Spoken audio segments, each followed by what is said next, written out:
For that. All right, let's start today's show. Engineer Beks Dagogo-Jack joins me for this very special edition of Focus Nigeria. Engineer Beks Dagogo-Jack is the immediate past chairman, Presidential Task Force on Power, former senior special assistant to the President on Power in the Presidential Task Force on Power, two-time former Commissioner of Works in Rivers State, and what else? Okay, he's throwing his hat, not this one though. He's throwing the other invisible hat in the governorship contest in Rivers State. Good to see you, sir. Thank you very much. It's been a long one. Yes. All right. Just look at me, don't look at the camera. Yes. Sorry about that. Okay. First, okay, Wale. He's your kinsman, isn't it? Yes. Yes. He's been released. Thank God for that. Yes, we're so glad. Actually, I sent him a text yesterday, not knowing that he's been released. I will just send him a line of prayer. And so I'm excited as you are that he's back. Okay. All right. Beyond all the descriptions that I've given about you, what else would you like to say about yourself that I don't know, which our viewers would like to know? That I am an engineer, which means I'm very conscious about development. That I'm from Abonima, which is a Calabari town in Rivers State. That I've lived and grown up in different parts of Nigeria. I'm fluent in certain languages, Yoruba, Hausa, Igbo. So I feel I belong to Nigeria. You are a true Nigerian. I'm a true Nigerian. Okay, before we get into politics, let me take you from your immediate constituency. As an engineer, I take it that your special interest is in power generation.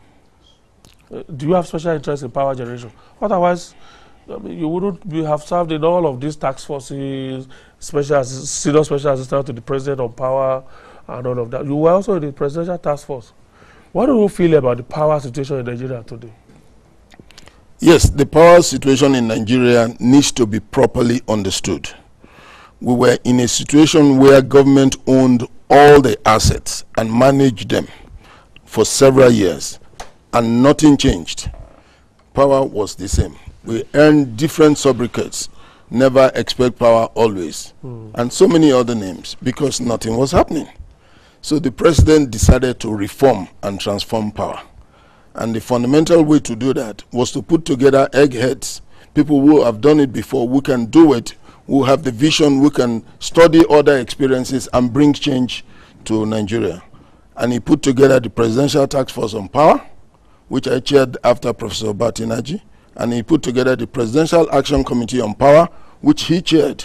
Now, between these two agencies and the support of the sector institutions, we developed the Nigerian Power Sector Reform Roadmap, which were certain steps, milestones, 15 or so, that must be delivered so that we can predict the growth of power in Nigeria. But the mistake we have made, and I forgive those who have made that mistake because of the frustration of several years, is that once the reform gets to the stage and private sector moves in, there should be 24 hours of electricity. And that is not true, as you know, Gbenga. It's after the handover. What I know is that I want to switch on my switch and I want to see light. And I totally respect that, because that is the wish of every person in a modern society that particularly is so light dependent. Yes, particularly so when you look at the fact that since 1999, we've been talking about power reform. We've been pumping in money, billions of dollars since 1999, and it does not seem to be yielding much result. How many more years would we have to wait for us to be able to see the result of all this huge investment in the power sector? Now, I must tell you that we can account for 1999, but we cannot also take away our eyes from the fact that we have been making efforts since then. Government is a continuum. Yes. So from 2010, something happened, which is there was a roadmap. Clearly, by 2005, we must give credit to President Obasanjo because he enacted the Electricity Power Sector Reform Act. That became the framework upon which the roadmap was developed. So to that extent, between 2005 and now, structural decisions, policy decisions have been put in place to make sure that we move forward to a point of no return where we can predict at some point that you can switch off your light, switch it on whenever you want, and we will have that. But we're going through a transition now A transition is when you hand over assets from government to private sector. You throw in regulation. Almost everybody is new to the game. People are making adjustments. Capital needs to come into the process. And the benefits that we've got are huge. Number one, federal government budgetary allocation to power will continue to decline to a point where federal government will start earning money from the taxes paid by these industries. It's very clear. Number two, inefficiency is gone. This overemployment of people in different sectors, they are not doing anything and you're paying overheads, is gone. Because business people who bought these assets know the number of people they need to run their business. Efficiency will go back there. Number three, new investments will come because private people know how to raise capital. So if you look at all the dimensions that have taken place from the day we handed over, going down the stretch, you will see us struggling, but we'll get to a cruising height, and you can't stop it. So what we are experiencing is the initial turbulence that you experience when the plane is taking off. That's correct. Until it gets to a cruising level. That's correct. And then you can put it on autopilot. The pilot can afford to walk out of the cockpit. That is correct. And it happened in the telecom sector. So it's not like a mirage. It's not something we're imagining. It will happen here. We have the demographics. We have the market. We have the capacity to pay. We have people who are holding 2-3 phone handsets. It looks like it's a gold mine, kind of, for any would-be investor who's ready to be patient. You can say it again, and they know that they are coming in droves into the economy. I'm actually taking you up on this because I see it as probably one of your selling points. This roadmap, has it completely eliminated the option of states, for example, embarking on power generation, transmission for their own citizens? Not at all. I'm using your state, Rivers, as an example, for example, where the government in power has a lot of, I think about 3 or so power plants, the effect it has brought on power generation in that state. No, increasingly you will see that states will be very creative. What we don't want to do, and most reasonable people will not do, is for government to be selling their assets because of inefficiency at the federal level, and the states are building up the same assets. The efficiency of states are not much different than the efficiency of at the federal level, as you know. So to that extent, we have encouraged state governments to go into relationships, what they call PPPs, and in efficient project and business relationships with investors. Be a minority holder and then let them take space in the industry, because that way you can deliver the service that you target to your community, but at the same time you do not grow a bureaucracy, a civil service, a public service that does not deliver service but is draining the budget. So a lot of states are in there. They build capacities in generation, even up north. There are solar projects that are going on as I speak with you, wind projects. All of those obstacles that used to be there have completely been removed, either in generation, transmission, or distribution. Yeah, I don't want to call them obstacles. You know, you talk about legal constitutional issues. Some of it, yes. It's a reform process. It's a reform process. Transmission is a very sensitive segment of the value chain, and how that is managed the world over is not the same. There is a consciousness. How mature is the market? How much of this segment can you yield to a private hand? So currently, the federal government continues to hold the transmission segment as its asset, even though it has currently contracted a consultant to operate it, a management contractor. Now going down the stretch, it can even lease, long lease the transmission grid, and there's nothing stopping us from doing that. Still, there's no room for the states in all of this. The room for the state is so huge that I'm wondering if really they should even go there, because it's investment intensive. But the ground rules for the states to participate in generation is very clear. So that inefficiency doesn't set in again. If you allow states, we're going to transfer it from federal to state, whether you like it or not. So it's better to be smart, up front. All right, a core professional you are, a core engineer, and I'm wondering why you are taking all of that into the murky waters of politics. No, I think that we must recognize that the waters of politics do not have to remain murky.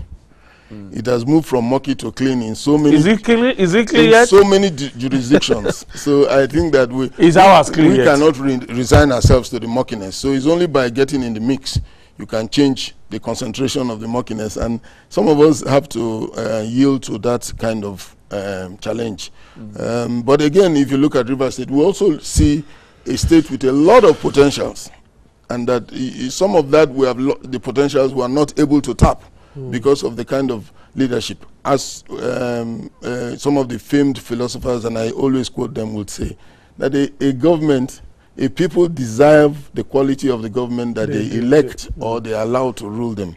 So sometimes we are part of the blame for having the murkiness that you talk about.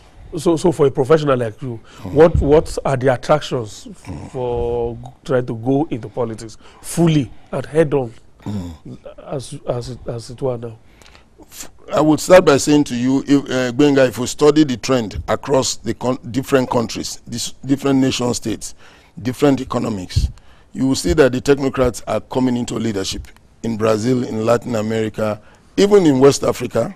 You will see Ouattara, most of them move up from the World Bank and they end up, what am I saying? A certain level of knowledge is becoming minimally required if you are going to be able to transform your economy. And our states should no longer be thinking as if they were welfare states. Go to Abuja, take money, spend, go to Abuja. No, they have natural resources. They should see themselves as small countries and perform in that context. Even by our constitution, we're supposed to be federal by and large. So a certain level of autonomy is required of these states, and they must be able to express it. You can only express it through vision, through experience, through ability to take people along. And increasingly, technocrats, because they were not originally over-politicized in their thinking, have acquired these skills, and they can bring it to bear when there is a challenge for development. They've always been able to do that. Okay, let's bring it closer home now. You are from Abonema. That's correct. That makes you a Calabari. That's correct. For some time now, since the politics of succession started, the politics of who succeeds the current governor, Rotimi Amechi, started, there has been talk of this zoning arrangement, unwritten agreement or gentleman's agreement as to how the key offices in that state will rotate. I'd like you to confirm whether indeed there is such an agreement, whether it's in principle or it's a gentleman's agreement, or you just feel that this is something that is equitable and that's why people are talking about it. Gbenga, you're right. Even the British Constitution, as we say every time when we study politics, is not written. But it's been practiced so often that it is known what to do and what not to do. Again, in our setting, the sense that there is upland riverine has set in our culture, set in way back in the 70s. And we have practiced it without having to write it into a constitution. I give you certain examples. If you go to my state and do a study as far back as when we started modern politics, you can never see the governor and the deputy governor both coming from either the riverine or the upland. It's impossible. That's an unwritten understanding of sharing. And it was not along senatorial or this. And senatorial districts are flimsy. It is created by INEC. Okay. INEC can change the district any day they consider that it's logistically more suitable for them to conduct elections. That is not a fundamental sharing model. But we have done that. Again, based on elections and results and performance, we've had two or three times when we have had two ministers at the federal level. You will never see that those two ministers are either both from the upland or both from the riverine. So again, people should not change our culture because of their personal interest. They should just allow our culture, because that is the foundation for our coexistence and our peace. So there's a gentleman agreement, or there is none. There is a practice, and in law, practice is even superior. It becomes a law. Yes. There is a practice that is almost hallowed and respected. So how does that practice now? How does it work in your favor? You know, again, my interest is more about offering myself to the Rivers people to make a choice. If I have to make that choice on any particular model that separates my values, my quality, my purpose, then I'm beginning to narrow my offer. My offer is me to the Rivers people. But I will not also pretend that I'm not aware that there are equity issues, there are equity principles that have generated peace, that have allowed people to cohabit together. I'm not going to double speak on that, but my candidacy is built on my history, my pedigree, my performance, my commitment, and my humility to say, yes, send me. Yeah, send me. Yeah. Now, what is the position of your party, the PDP, on all of this? Has the PDP come out clearly to say that in enforcing this equitable, quote and unquote, equitable charter, this is the position of the party? Has the PDP come out to say that? If I am not appointed to speak for the leadership of the party, but I am a member of the party. From the body language, yes. No, I don't need the body language. I know for a fact that the Constitution, Article 624, clearly talks about respecting the diversity of our members. And respect means uphold. Article 732 and 73C says clearly that the spirit of zoning is part and parcel of the aims and objectives of the party. So the spirit of the party has been expressed in its own documents, and it's only for the leadership to give life to it, to give interpretation to it. So it should not wait for people to hustle the party to give life to its own aims and objectives. And I believe that the leadership is conscious of it. People, because of politics, because of positioning, can try to subvert things and reinterpret it and recolor it to suit them. But that's why we have leadership. The party has leadership. And the leadership must rise up to the responsibility of protecting its own tenets. Yes, but has the PDP, because that's your party, isn't it? Has the PDP done that in this case? There are reports... Now let me tell you, Gbenga, you don't also want the PDP to behave outside the principles of its own law and the laws of the country. Its own law also says that every person has a fundamental right to put themselves up for election. And that is a fundamental human right. If you go back to memory lane, in 1999, we had late Abubakar of blessed memory. He was a candidate, even when there was clear signaling that the zoning was southwest. He was a candidate from the north. Nobody said, oh, you can't go into the hall. No, he picked his form. But the leadership knows how to maintain, respect, and uphold its own tenets. So even while he was allowed to be in the race, what happened at the end? It was clear.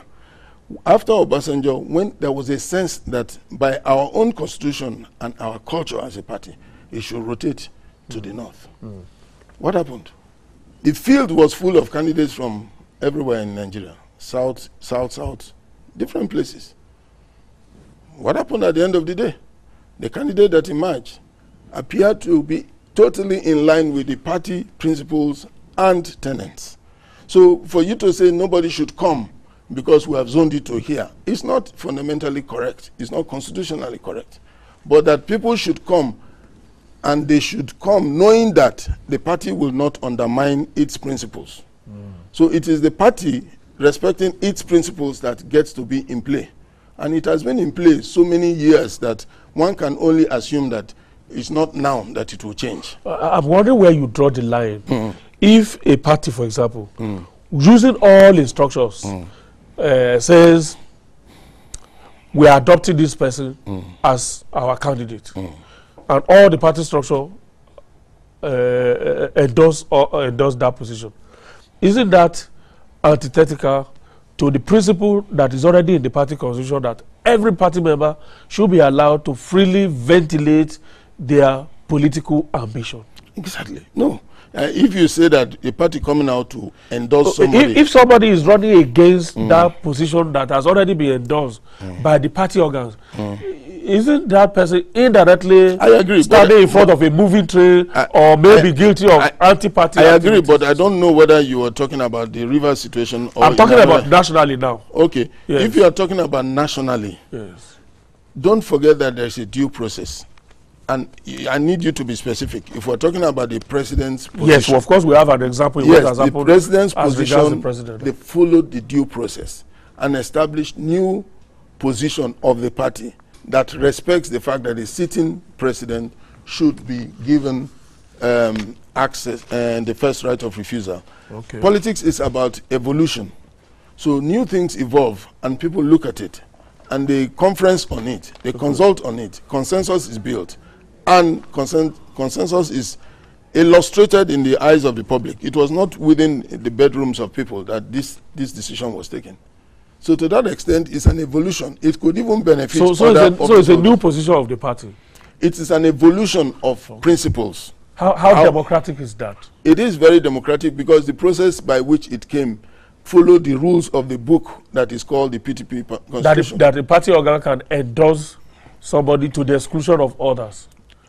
And then when in the states, the same want to take place, the party at the national says, no, you can't do that. Where do you draw the line? Isn't it like blowing hot and cold? Again, you don't want to, you want to understand, Gbenga, that the states, at the state levels, they do not have party national executive powers. So which means whatever ideas they have ought to be submitted for due process at the national level. The National Working Committee, the National Executive Council Committee, those are the decision-making bodies of the party. And they have a process. If every state decides what they want to do, then we don't have a party. So I think that you must understand, whilst I don't begrudge anybody who has done it at a state level, it's good to sell it up to a national level and be accepted. Once it's accepted there, it's locked in. Because the endorsement of the president was to say that he has first right of refusal was duly followed in the process that the book establishes for us as a party. All right, let's take that to what is happening in the states now. Let's take it to what is happening in Rivers State, for example. The news is ready? Not yet. No. An hour. Yeah, we know. We just want to take news for 1 minute and then the program continues. But then they are not ready. When they are ready, they will know. I was going to lead all of what is happening at the national to what is happening in the state, in Rivers State, for example. The PDP, your party,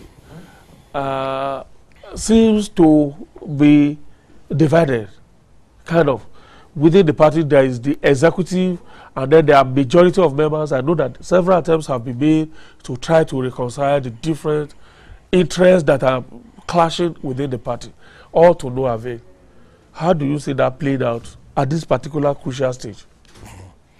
No. I believe that what you are talking about is the fact that you cannot quite argue that the state ESCO that we have is fully and legally constituted. There are 2 members that are legitimate. Others have concerns about whether they are legitimate. So actions they take must be subject to the interpretation of the law. Okay. Chief, I was asking you about the attempt to reconcile the warring factions within the Rivers PDP, but you will answer that. Let's pay 1 or 2 more bills before we do that. Get ready for an exciting experience that would rock your world. AIT International is now on Wilhelm Tell Cable in Hamburg, Germany.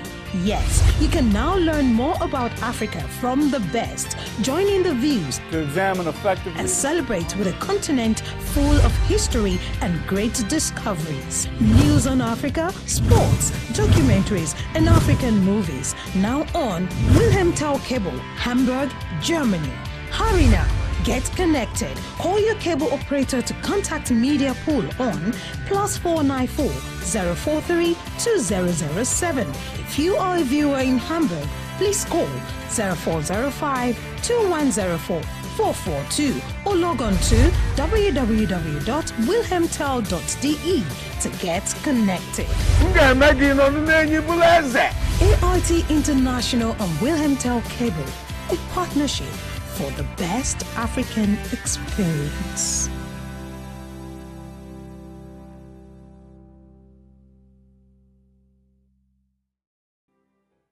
All right, you are still on to the program Focus Nigeria. This Friday's discourse is on politics of Rivers State. Engineer Beks Dagogo-Jack is my guest. You were talking about the efforts to reconcile the warring factions within the PDP. We saw that it ended in a fiasco.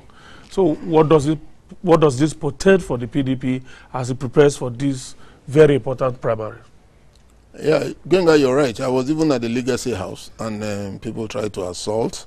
The preponderant evidence there was that some thugs took over the access to the meeting space, and they decided who could go in and who could not go in. By simple statistics, most of the people they kept outside are the same people who are protesting. Who have grievances. Yes, and so it was difficult to say that any effective reconciliation process took place there. I respect the leadership of that committee. Their report has not been made public, and when it gets made public, we'll know what their recommendations are. I believe that it was unfortunate that violence should mar such a process, and it's also a pointer to how desperate people get to be when indeed we should do the right thing, waiting for the general election instead of tearing ourselves apart. I trust that the leadership will do something. You trust that all of this will be able to be resolved before we get to the crucial stage? Yes. You know, in the parlance of our seniors in politics, they say in politics, 3 days is equivalent to 365 days. So don't be too surprised. Okay, let's look at the odds that you are faced with here. I'm sure you, even at your position, you would already know that these are likely to be my opponents in the primaries. And one of them that stands out is the immediate past Minister of State for Education. He is believed to have the party structure, the PDP party structure, deeply in his pocket, either at the state or at the national level. Not only that, he also has a parallel movement that is also a very formidable platform. That's the Grassroots Development Initiative. How do you see yourself facing all of these odds? Gbenga, you're right. Some of the facts you mentioned are true. Some are speculative. If the party is in his pocket, and I don't believe so, I think the party is not for sale to the highest bidder. It is a party that has a soul, has leadership, has ownership, and I don't think it has a history, it has a pedigree. I don't think that somebody would wake up one day and just own it. They will try, but I don't think that it will work. More importantly, the party has had a history of leadership in Rivers State. It is the only effective political development authority, so to speak, agency in Rivers State. And to yield that space because of a miscalculation, I don't think they want to take that gamble. PDP, Rivers State is PDP.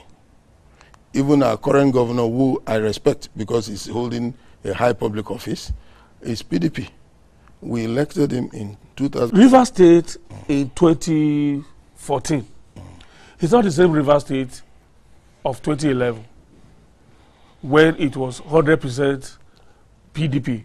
In fact, President Jonathan got the highest votes from Rivers State. I think 2 million or 1.9 million or so. That's correct. Good. Now, the Rivers State of now is not that Rivers State of 2011. It's not Rivers State of 2007 or 2003 or 1999. It's a complete scenario you have. Whether you like it or not, the government in power in Rivers State today is opposition. How do you see that also impacting on the fortunes of the PDP? First, I must say that the government in power in Rivers State became opposition because of certain factors we all know about. Not we want to talk about on the air, but it's unfortunate. It's not something we would have liked to happen. Rivers has remained PDP, MPN, NRC. There is a pattern of political behavior in Rivers State. Yeah. It is changing for the first time in our history. We are not happy. But having said that, I can tell you that a few things matter in the arena of politics. The ones you're talking about is what I would like to call incumbency. There is an incumbency factor, but there is a sentiment factor. There are people who you cannot change their position because of what they believe and what they hold dear. Where there's going to be a contest between incumbency and sentiment. The sentiment in Rivers State is that President Goodluck Jonathan is our son, that Mrs. Goodluck Jonathan is our daughter, and they have done very well. We have no reason to even think differently when they are on the ballot. That is the sentiment, that is emotion. It's not even dependent on who will fly or who don't fly in the gubernatorial ticket, as some people have argued. It's a very deep emotional connection that is not subject to manipulation by people. We shall prevail when the time comes. PDP shall prevail for Mr. President when the time comes. For Mr. President? When the time comes. What about for all the other levels? Governor, National Assembly, State House of Assembly? Yeah, I can tell you that those ones are also issues that are lower in order of priority. So when we get there, the emotions shift around a little bit, and that is reality. It's not something so that... you do agree that the emotions will shift? Or could shift? Emotions shift around. It's the realm of politics. Because I want to read to you. I addressed the issue of the presidency. Yeah. And I said to you, at the other levels, emotions could shift around. And you can't control all of that, my brother. Okay. We want open elections. We want people to express themselves. Okay. We cannot start forcing results even before the election. You can't do that. Okay, because I want to read to you what a leading member of your party said in an interview he granted to a newspaper. I'm talking about a former minister, former BOT. I don't know whether he's former or still serving BOT member. I'm talking of Alabo Toye Douglas. He's still serving, I think. He's still serving as a BOT member. Yes. Now, this is what he said about the. He says there's. I want to read what I jotted from that interview. There is an agreement. He spoke about an agreement on power shift and power rotation between the three major ethnic nationalities in Rivers State: the Ikweres, the Riverine Ijos, and the Ogonis. And he said this was why Dr. Peter Odili became governor for 8 years. It was to move, the governorship was to move to Riverine Ijo after him, and then the Ogonis after that. But the death of Sekibo and Marshal Hari made the Ijos lose their voice, such that after Odili's tenure, nobody could speak for them. And he said, this desire, I'm quoting him now, I want to quote him now. The desire of Chief Nyesom Wike, Minister of State for Education, to contest the governorship in 2015 does not augur well for peace and harmony in the state. It is unacceptable for the generality of the Rivers people, especially the Riverine Ijo group, the Ogoni group, and large members of the Ikwere group. If Wike is allowed to be by the leadership of the PDP to emerge as governor of Rivers State, it will mean that for 24 years, the people of Rivers mainland would have ruled the state at the expense and great marginalization of the other major ethnic nationalities. Such a situation arising will not be tolerated and may have unsavory repercussions which no one for the time being can predict. It is therefore in the best interest of the people and the state, for the sake of God, fearing, conscience, equity, and justice, to ensure that power shifts to other groups that have never been given the opportunity to govern. And it went on and on, and it alluded to the fact that you may have a scenario in Port Harcourt, in Rivers State, where President Jonathan may get popular votes, but for the governorship, something else may happen. Yes. Do you share? Is that the same thing you are saying about emotions shifting and all of that? Yeah, I could just say to you that Alabo Douglas is somebody who I call my father in several respects, and we've come a long way. I respect his opinion. I know that he's a father. Most people accord him as the person who actually brought the party to the state and made things happen. They decided to anchor the spirit of sharing when they could have abused it, and they insisted that the upland must produce, because the previous two that were elected had been riverine. So they have credibility, if you ask me. Not all the arguments I want to join issues or comment on, but I can tell you that when you made your comment about fears that the party is pocketed, you know that the reaction, all this reaction you're seeing, is because of that fear. Really speaking. Otherwise, if there is no fear that that is not going to be the case, and there will be a really, really clean, level playing field, the emotions of the people and their belief of equity and fairness will come into play on the floor of the primaries. I'm not worried about that. But is that fear that people have done enough to disorganize that fairness, that level playing field at the party level? I'll give you other examples. If you look at, say, as at yesterday, they said Rivers State was second highest in number of forms picked, 17. of which I heard 23 were actually aspirants, and we're still counting. You never know who shows up there today. I do not believe that if there is a sense that the state can only be liberated by one candidate, the state depends on one person. If it's not that person, PDP will lose. That you will have 17 or 18 people coming out in the race. I doubt it. If you look at those, the pedigree, the history, the root, the origins of those people, 17, 18, 19, I believe that even only the former honorable minister is from the Ikwere axis.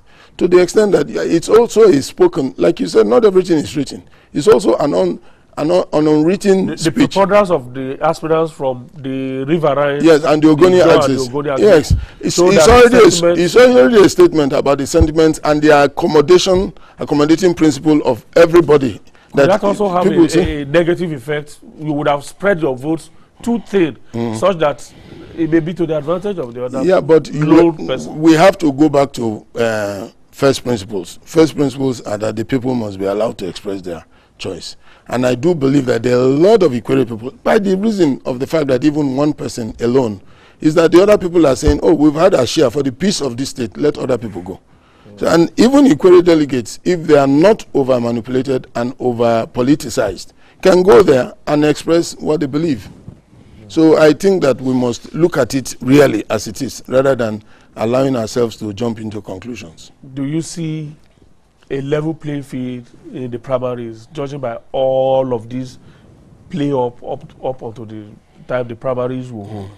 Gbenga, I believe that the level playing field is an obligation of the party leadership to the party, to the people, the members of the party, especially to those running for election.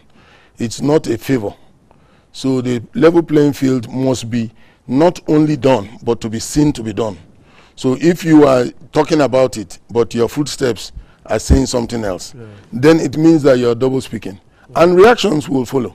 But people have acted in faith. If you have 17 people come and pay 11 million naira, it means that people have acted in faith that the party will do the right thing. I also think that we must look at the quality that we are presenting for the final election. Because Government House is not an apprentice workshop. It's not a place where people come in and start to learn how to work. And so people should field candidates that they know will do the work for them. Thank you. Okay. Looking at the quality and the caliber of people that were at the ceremony where the former Minister of Education picked his nomination for, there are people who ordinarily should be sharing the sentiments that you have expressed. You have the likes of Sergeant Awuse, you have the likes of Chief Freddie Alabraba, Senator Adawari Pepu. Commitment and ability to deliver projects. I have experience in the power reform of international project development experience that we need in Rivers State, because people keep seeing our states as welfare states. These are resource states that should be economically very bold and buoyant. So you need leadership to convert them from where they are to a performing economy. I have that background. And for people to even bring investment into the state, they have to look at who is leading it. So I have that and others which time may not permit us to talk about. In terms of how to resolve this, I think we should do a lot of things right. Number one, that area, Rivers, Bayelsa, Delta, Akwa Ibom, Edo, Cross Rivers, that is the home base of Mr. President. So the party should show the highest level of sensitivity to the fact that any decision it makes that weakens the president's brand is negative. So special effort must be made by the party leadership to protect the brand of the president, because even after office, he goes there. So there must be a sense that we should think of the president more than we think of ourselves on this case.